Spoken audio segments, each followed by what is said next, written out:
मैं बाइकिया चला रहा हूँ और इंटरनेट ना होने की वजह से मुझे ये प्रॉब्लम होती है कि मेरा काम रुक जाता है, मुझे इनकम नहीं मिलती। दुनिया 5G 6G की तरफ जा रही है और हमारे पास 3G भी सही नहीं चलता। तो इसको साथ बैठें, इसके ऊपर कोई मामलात निकालें। देखिए, इंटरनेट रिस्ट्रिक्ट करना, लिमिट करना, इसकी बैंडविड्थ को छेड़ना, ये is not good solution for. जितनी आपकी सोशल ऐप्स हैं उनमें से कोई ऐप काम नहीं कर रही है प्रॉपर्ली, और अब उसके लिए आपको फिर वीपीएन लगाना पड़ता है, इसके ऊपर भी गवर्नमेंट ने पाबंदी लगा दी है। दुनिया जो है वो आपकी फास्ट पेस पे जा रही है। अब आप उससे हट के एक लो पेस पे अपनी ज़िंदगी को चलाना चाहेंगे तो you would not be at par with the world.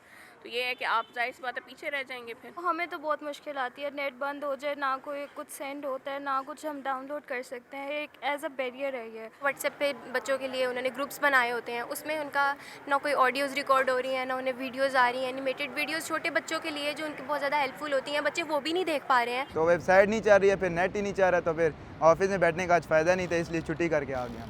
Internet पर पाबंदी नहीं होनी चाहिए।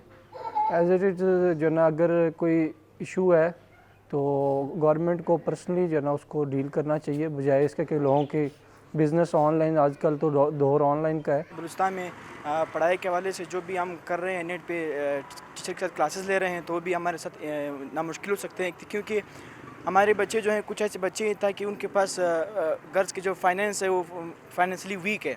अगर आप उसको इंटरनेट नहीं दिए होता है वो फिर नहीं पढ़ सकते ना। ख़ासकर स्टडी के हवाले से इंटरनेट का होना बहुत ज़रूरी है। तो हमारे शहर क्वेटा में बिल्कुल इंटरनेट का जो रफ्तार है बहुत स्लो है, तो स्टडी के हवाले से मेरे बहुत मुश्किलात हो रहे हैं।